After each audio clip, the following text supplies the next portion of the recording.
Hi, I will try to stick to English, okay? Because it's so much easier for the brain to talk in Russian because you know what the second person also speak Russian. So, but we will attempt to be understandable for everybody. So we will speak English, and if we need to we will speak in Russian if we need to. We are waiting for Olga Abramova. It's her beautiful painting behind me. Hey Olga, how are you? So let me briefly introduce myself. I'm Dasha Jamieson with Red Rock Pastel Society of Nevada. We are doing series of interview with amazing artists from all around the globe. So today we have Olga Abramova. She doesn't need introduction, or she doesn't need very long introduction. Picture worth 1,000 words. So I will just let them talk. And I have still a few questions, so hopefully Olga will answer them. Okay, Dasha, thank you for introduction. I'm so happy to be with your guest today, and I hope our interview will be interesting. And I'm waiting your questions and maybe questions of our public. Yes, when we were preparing for the interview or in one of conversation, we were talking about ideal day of the artist, and you are a full-time artist. So let me ask you, what's your ideal day? Like, how does it look like?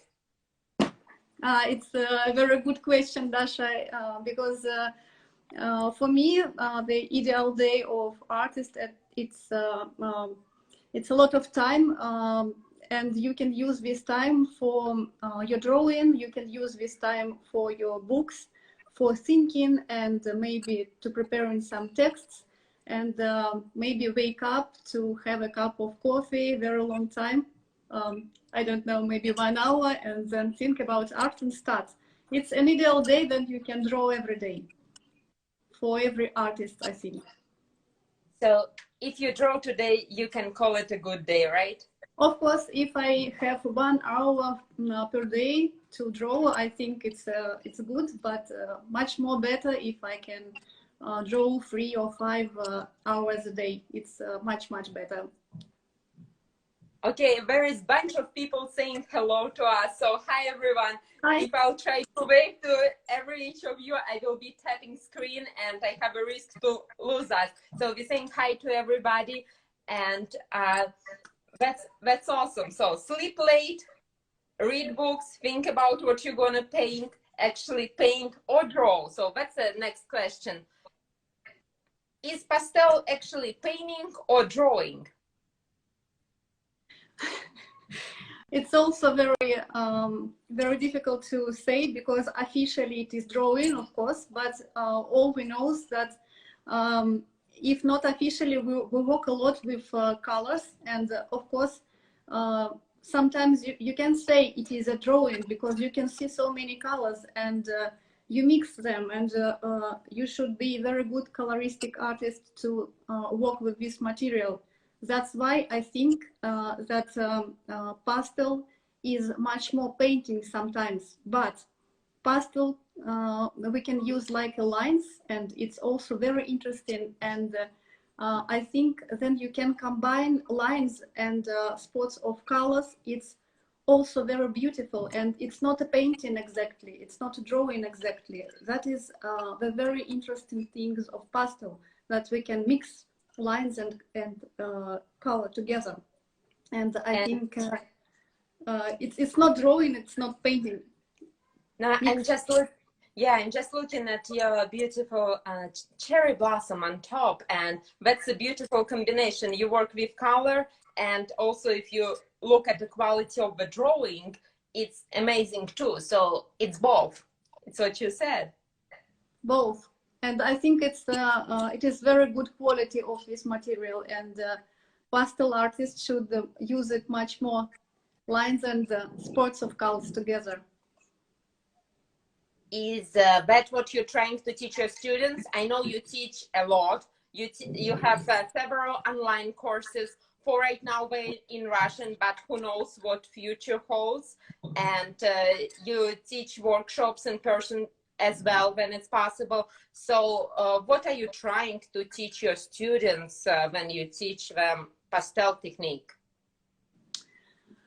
When I teach my students, usually I think about basic things. It is very important to know tone, colors, to know composition, and it's like a base. Yes, base for every artist. It's not depends on your pastel artist or oil artist. You can use this knowledge to any technique, but for pastel artists, it's also very important to know basics.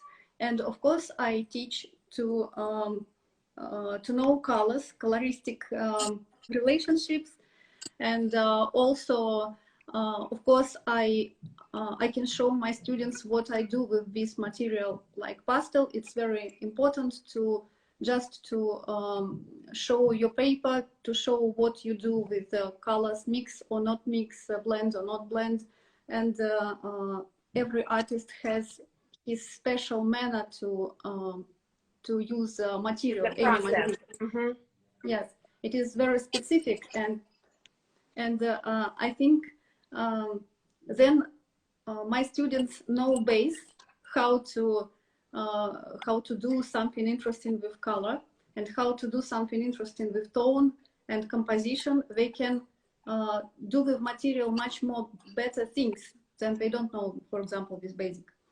And it is different ways. For example, I can teach in studio, and in studio it is one way, and I can teach in plein air, and plein air it's another way of how to give knowledge to my students. Yeah. Plein air, it's usually improvisation, and we have not so much time, yes, because where we're everything's changing. So you're not just working with material, but you're also working with the wind, you're working with sun, you have to watch out for wild animals. We don't know. But it is very important, because if you see how quick it can be changed, you should work quickly, and it is a good way to be more expressive, and it's a good way to do something but you don't do usually, for example. And for me, it's a good way to improve your knowledge and to find something fresh, something new, to go to plein air. So there is, let me kind of collaborate on what you say. So there is two different approaches what you use in your teaching. One is a studio teaching, and another one is a plein air, and both are different. So when you do studio course, for example, you're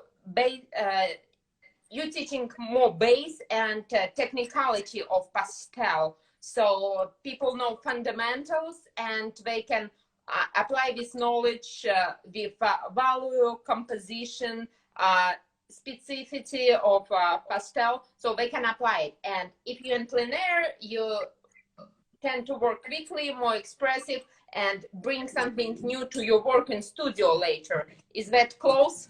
Yes, that's exactly.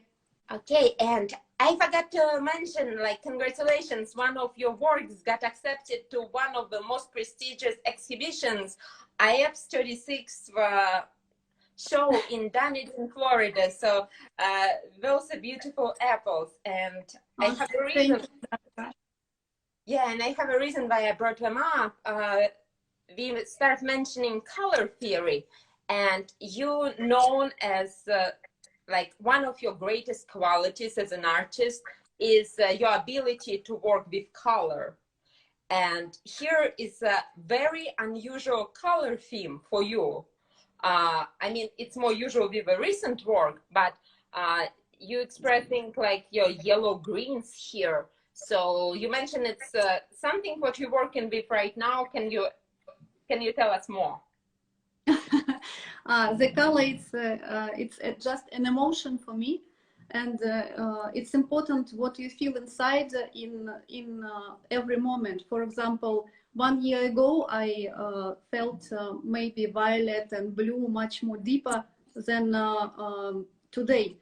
That's why 1 year ago you can see in my paintings a lot of blue, and of course it's not only blue. As we talk about coloristic, we usually mix blue with something else to create a very interesting relationships between colors, and we add a lot of different colors inside this dominant scheme. See, now you talk about yellow and green. Yes, because Yeah. I think it's my first period yellow green, and this year I started to work with this color more closely, more deeply.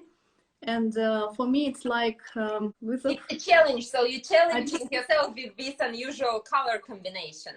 Yes, it's like a challenge with color combination, because it's not my usual way to work with colors. And I think, of course, you can see and violet and blue and different colors in this painting, for example. And suddenly lime, I felt that I need this color on the paper. I want to see it on the paper. And now I try to find a balance between this unusual color and another, and to complete it in something smooth. No, you need to work with a painting. So you're trying to express feelings and balance other colors with this color, because everything in a color harmony. If we talk about color harmony, yes, of so course. You're trying to achieve color harmony, but putting this color as an accent. Yes, it is very important to feel what you have inside and to work with this material. Sometimes the same I feel with a subject, for example. For example, one time I want to be in landscape and to work with trees or with special colors which I can find in landscapes. But sometimes it's still lifes, because in still life I can see another colors, and another subject can create inside you also interesting feeling. And if you feel something, for example, why I say about still lifes now, I have a wonderful window in my flat now, and in this window I also can find some vase with flowers, or something with very wonderful light. And light sometimes warm, sometimes very cool, but when you mix it together you can create very beautiful spots on your paper. And I feel it, and I want to draw this time. Yeah, so I brought up your painting. I think it's called Morning Breakfast, right? And this is an article from Pastel journal, and this painting kind of blown away everybody at previous exhibition. So that's what you're talking about. Yes, it's in your window, and you're just watching shapes, values, shadows, yes, and you're playing with it. So I brought it up. I thought it's illustrate that example. So people saying what they love your colors very much, and the feeling what your yellow-green painting were translating is a calm. So yes, that, and Aliona says, love that painting so much, light in it is great. I guess we can call Olga master of light and color. Thank you. Yes, I can see this article now. Yes, it is still live on my window, and I like it very much. It is morning with a cup of coffee. I usually have a cup of coffee like that, and this is my French press, and 2 points with jars with jam and of honey, and just the perfect breakfast. And this painting is right now on US continent too. We're not gonna tell where, but it is here. Yeah, it haven't returned. Yes, and Sometimes the subject change on this window, but the light is so pretty and so interesting that I can draw it again and again. Just change some subjects, just change cups or flowers or something else, and you can see it in my art very often. If you check out Olga's Instagram, she has few paintings, so you kind of can play guessing game. Was it a window or was it something different? So, and here's another comment: romance and simplicity of everyday objects. Exactly, like beauty in a mundane. I'm gonna quote Richard McKinley. We cannot talk without me quoting him. So, finding beauty in a mundane. How do you solve composition in example of this subject? Thank you for excellent question. This is much deeper subject, and Olga is a master of a composition. I had a privilege to attend. I had the privilege to attend one of your workshops, and we had interesting morning when we just worked with a composition all morning and all afternoon and share our works. So that's a great exercise, and maybe sometimes Olga will share that. And asking to show a studio. There is another video what was recorded with Art Friends Club, and they did a great tour of Olga's studio. So check it out. It's on their channel. We have few more questions what we're gonna ask Olga. We'll try not to move around very much today, so we'll keep connection steady for you guys. Okay, we have a next question. What's your favorite subject?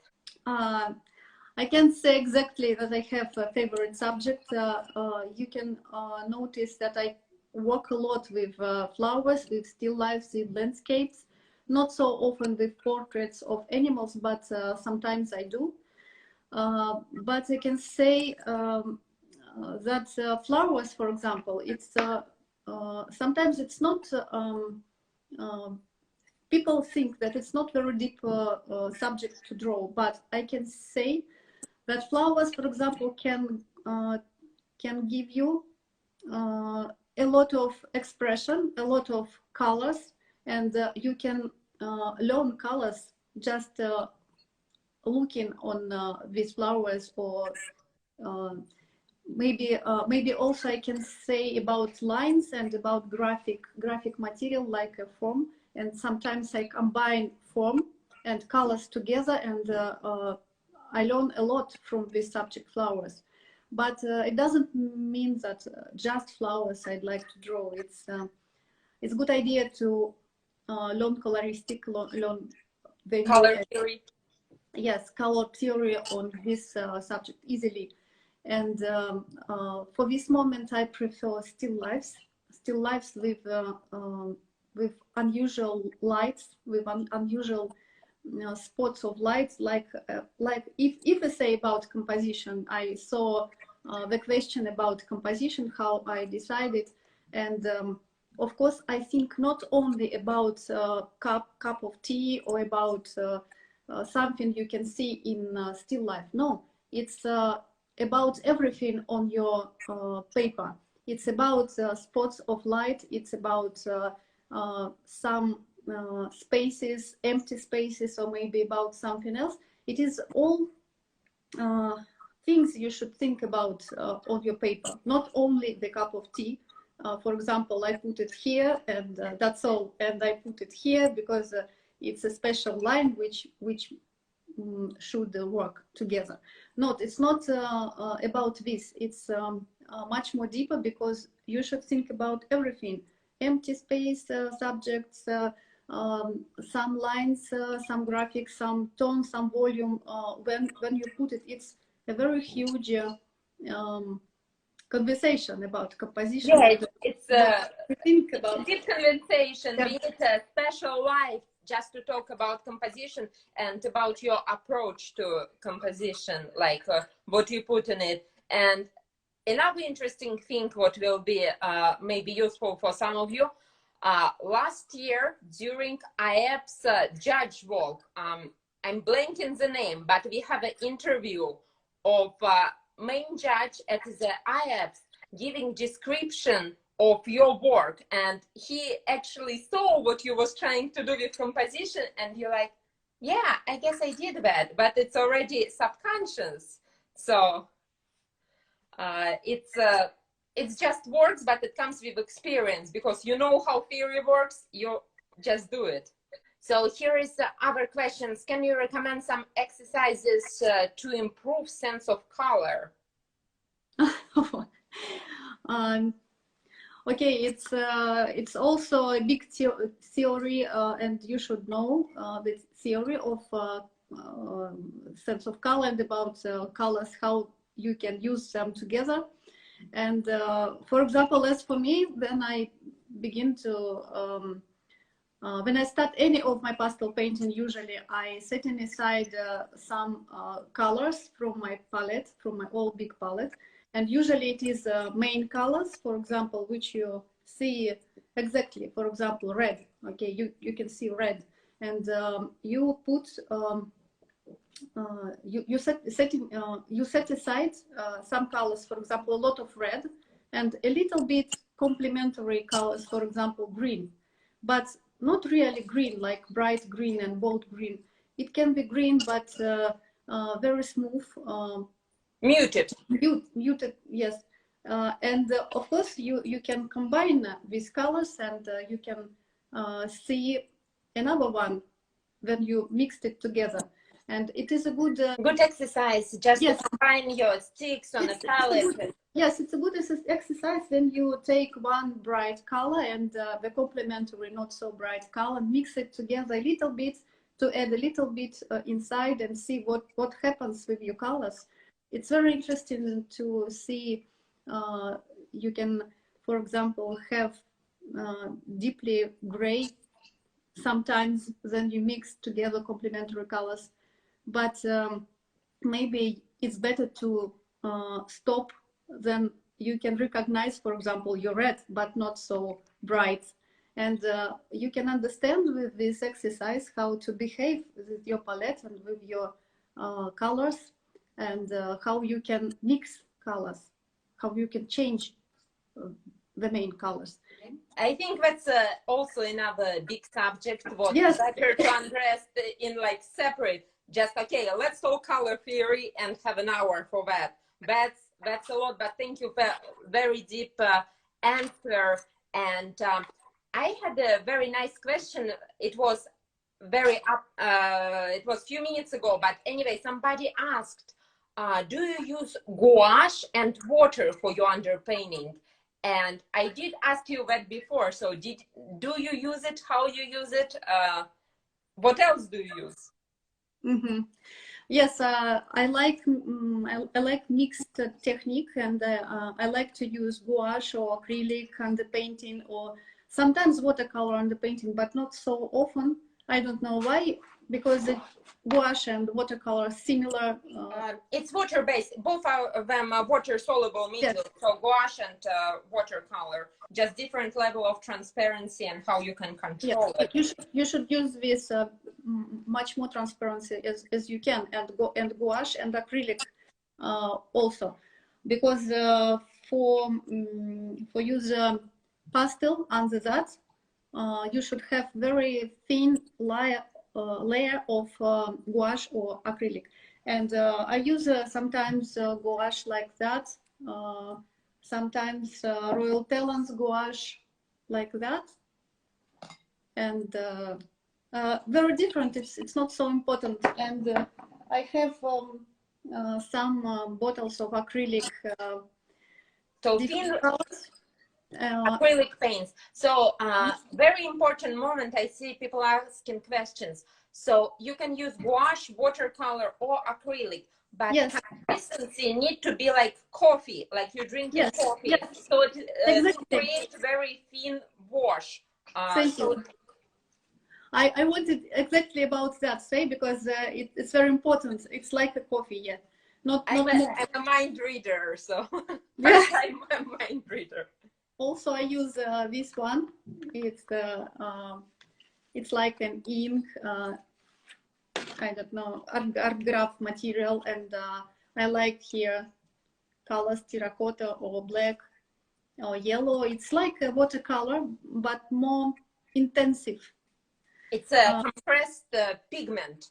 Yes, yes, it's a pressed pigment, and it is very intensive, and you just need a little bit with water, and it can be on your paper everywhere.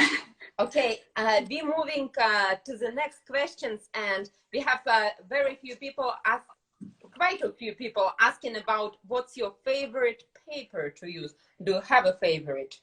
Paper. Mm-hmm. Surface. Let's say surface, not just paper. It's better to say surface, because I prefer to prepare paper for myself. Sometimes I use the watercolor paper or paper for graphic art, and I put it on the board, and then I put some grounds on top of that, to create the Greek surface what Pastel yeah. can grab on. Yes, Greek surface. I like surface with tools, because I can put layers of colors on top of that, and blend it together, and put it again, and do a lot of things with this surface. If I use a simple paper for pastel, I also use it, and like for example, Canson Metan Touch. Or in Canson Metan, also the simple paper, also good. Without touch, and without touch, yeah. And sometimes I'm not so strong with this paper. I usually touch it very softly, and so if you're using Canson, just regular Canson Metans, you tend to be more gentle with the surface. More gentle, more sensitive, because you should stay a little bit paper, and you should be very careful with surface, because it's not like touch, it's not like ground. It's you should be more polite with this surface, and I like sometimes to use a simple paper to play with colors, to blend a little bit, to stay the color of paper on top, because it's also a play, and I think that usually when you work with art, it's usually like a play, and if you keep inside you this possibility to be unexpected, to be creative, it's also good for art. It's also one of the instruments to let you improvise. Yes. So you can, when you can create your surface, you have just more balls to juggle. So of course you can take something else. So anyway, it's tough to talk about art when it's not your native language, but anyway, I will keep trying to do so. And I think we're doing very great. Thank you so much for your answers. I have more questions what I was going to ask you, and there are some questions what kind of got away from us. So my next question was about pastels, because we all believe in magic sticks. What you can, like, if you have that one stick of a pastel, you can paint like Olga Abramova. So do you have magic stick? No, I don't have magic stick, and just only this year we created with Pastel Giro some sets which have names like my name, but I can't say that I use just only some marks of pastel. No, it's everything. It's about every marks of pastel, of course. For example, I can show you my ordinary. It's working material. I put inside a lot of pastel from different brands. It's Terry Ludwig. We can see here Unison colors. We can see here Rembrandt.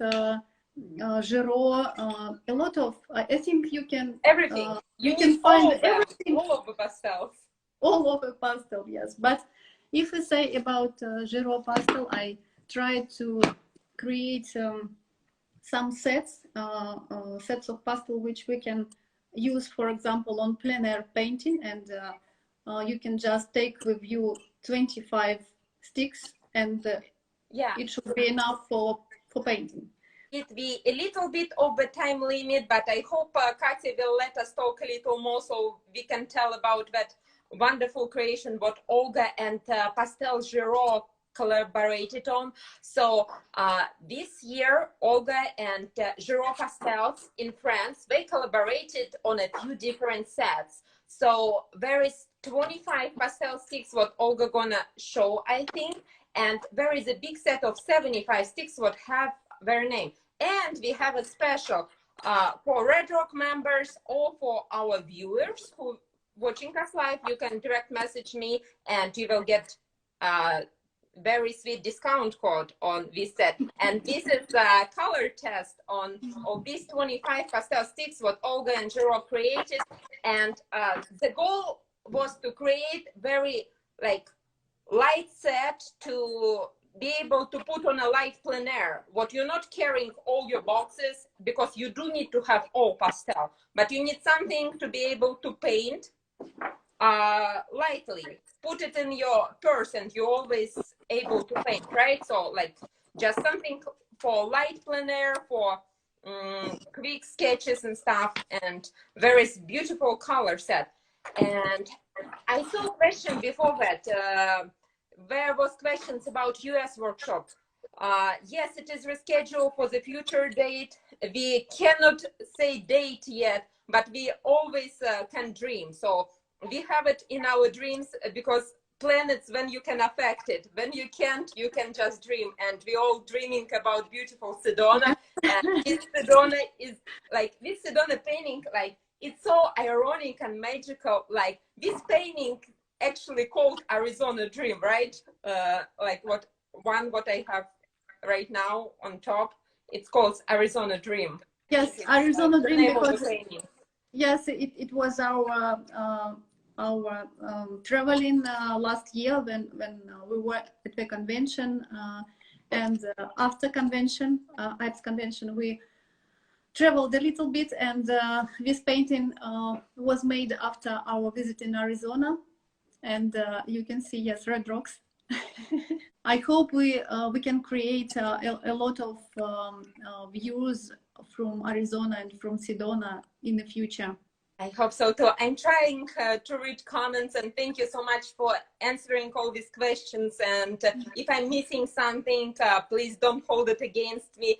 I have a few of my own questions to ask, and I was going to ask you about terracotta. We talked about different terracottas, and for that matter, our friends from Australia actually created a special gift for all our workshop participants, what I did not prepare because I hid it in a very special place. So anyway, they created gouache, special gouache terracotta for August Sedona workshop.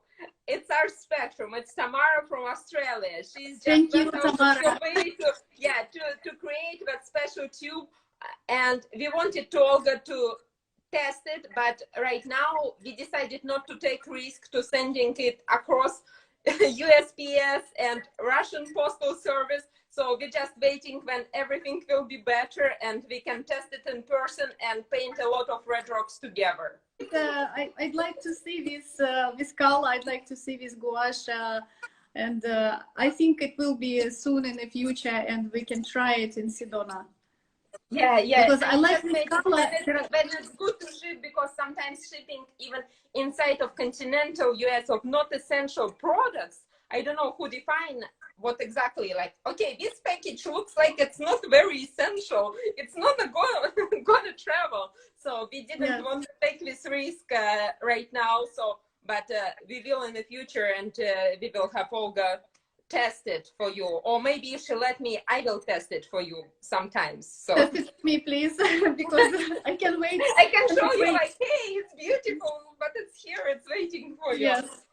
So and yeah, terracotta I use in very different materials usually, and in art graph, in gouache, in acrylic sometimes, and I mix this color with, for example, turquoise, teal. Yes, sometimes with cobalt, sometimes with blue. Sometimes you can find so brilliant shadows, shades of the color. Then you mix it a little bit with this object. And it's very interesting for me to mix it. Not simple terracotta. It's with something It's else. terracotta with something, so it Yes. becomes a complicated, muted color. You can see some shades of terracotta or blue or whatever you mixed it in. I have, for example, see sticks like that. It's a different, not really Magic stick. terracotta, but magic sticks, yes, and you can use it in Sedona. And I remember about Sedona because I have it for today. You were prepared. Let's talk about something what we all here for. So that's why I'm doing this series of interview. It's a Red Rock Pastel Society of Nevada online juried exhibition. So I see your name on it. So you're going to be one of the jurors. And you also have Pastel Society of Russia Yes. and your third exhibition also online. And you just guys closed acceptance to the exhibition and during in a progress. So a lot of people distracted right now, a lot of people struggling to find motivation to paint, frustrated, busy, like all the good stuff. But why is that important to do participate in online exhibitions? And if you're on a fence, like if you're debating, should I show my work or should I not? Can you give some words of encouragement why anyone should enter online exhibition? Yes, of course, for every artist, it's very important to show your artworks. If you create something, you should show it somewhere, because it's very important not to keep it just only in your studio. And it is a good chance to compare your painting with others and to see where you are in this moment. For example, which painting is better, or which paintings are better. Maybe some paintings not so good. Maybe you feel that your painting is looking better in this area of different artworks. And of course, it's a good idea to participate. And of course, the situation now is very special, and we can show our artworks on online exhibition only with I don't know, some months, some months. Yeah, for near future, online is a format what you can can say it's safe. So while we have internet and internet gods are nice to us, we can still have our online exhibitions. And fortunately, both your exhibition for your society and our exhibition were planned as online, so we didn't have to adjust that much. But some exhibitions have to move online, and that's a new reality right now, and we just can't adapt. So, like in Dunedin also. Yeah, one Dunedin is available on AF's website. There is beautiful presentation. There is beautiful Richard McKinley talk about some artwork. So, and they are producing a lot of more content to support this exhibition. So all the artists who got accepted will get their recognition. So congratulations again on, I guess it's this work. Yes, this work got accepted in a Dunedin. And here is Agata. You have a special studio friend. She's like, okay, we need to stop talking. Like, it's my time now. Okay, I'm gonna bring question what I have under question mark. So that's a great question about what kind of glass are you using? Because it, like when you're presenting your work specific of a pastel, it have to go under the glass, right? So usually I use museum glass for my artworks, but sometimes, for example, if you need to send your artwork to some exhibition and it is a long way, and you understand that you can't protect, for example, your painting, and sometimes I use for these cases I use plastic glass. Sometimes it's thin, sometimes 0.08 or maybe 1 millimeter or 2 millimeters glass. I put it on the painting and send it to some exhibition. But of course, at home, I prefer to use museum glass only. So museum glass is great because it's anti-reflective. So when light hits not museum glass, you have like it does take away a lot from the work. Thank you very much for your answer. And let's go back to the exhibition for a second. When it is okay to start entering exhibitions? Like you have a lot of students, and like, for example, I'm one of your students. I will ask you, so Olga, when I can start entering exhibitions? It depends on the exhibition, of course, and sometimes we can different exhibition for students, for emerging artists, yes, emerging artists, for example, and sometimes we have different exhibition for established artists, but sometimes it is together. For example, in our society now we have a mixed exhibition. It is an emerging and established artists together. They don't have separate parts. But I think about that because a lot of students want to participate and they don't have enough chance to win. But sometimes happens something interesting. Sometimes you can create something unusual that can win some prizes. Maybe not the first, maybe not Grand Prix, but you can win something. But if not, it's not a mistake. It's not a trouble. It's not a trouble because it's a play. You can see your art inside something else. That's what I said about already, because it's very important to understand your level inside some society or inside some exhibition. For example, you can see your painting inside and you can see, okay, it's good here, but not so good here. And I'm maybe in the middle or maybe above than in the middle. It's very important to understand where you are on the artist's skin. Yeah, and if you don't know where you are, you don't know where to go, right? So you of course, of course. You need to like find, hey Siri, find my current location. So that's basically it. And after that, Apple.com should be able to answer that question. Apple.com. Siri is answering apparently. I should have been asking her, you know, like, sorry. People want to ask you provocative questions. What are you looking into artwork when you're juring? No, I can answer this question because it's a usual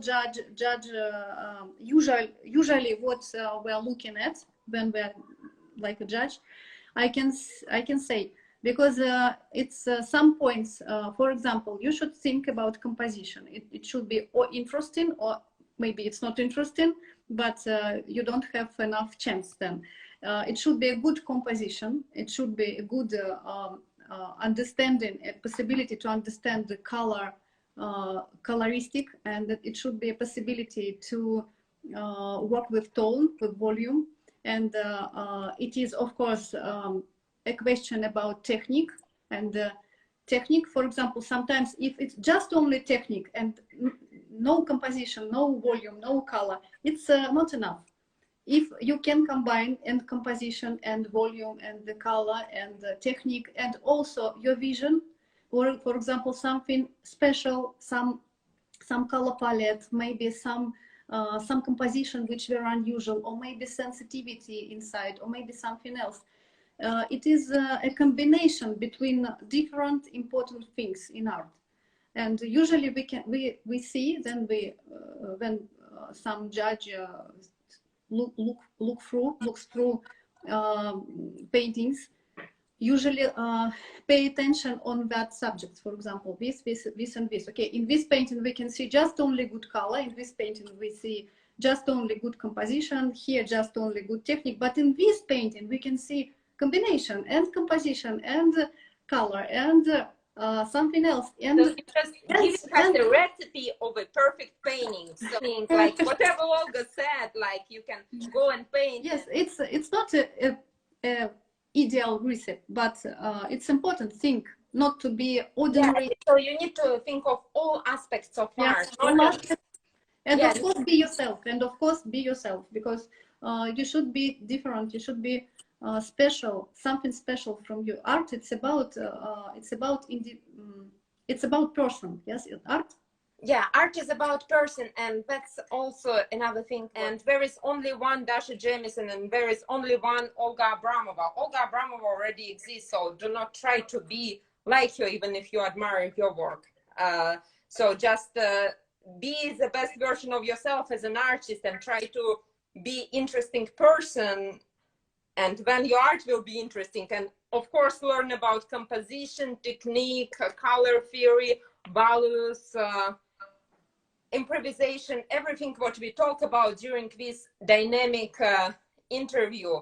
I will finish with beautiful cherry blossoms what Olga recently created, and there is much more original artwork on her page. In any case, Dasha, thank you very much for invitation for this interview. It was a pleasure to talk with you and to see all questions here. And I saw very beautiful and interesting questions we don't have time to answer now, but I will notice and think about, because about styles and about anything else.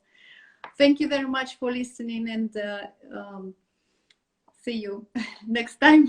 Yeah, see you next time. Okay, thank you so much, Olga. Thank you, everybody. And the Giro special code, just a reminder, Giro special code, what we have for our members and for our viewers. You need to direct message me, or if you are a member, send me an email to our email address. Whew, I think that's everything. Thank you so much, Olga. Oh, you are brilliant. Okay. I'm a genius, you know that. Okay. Bye. Bye-bye.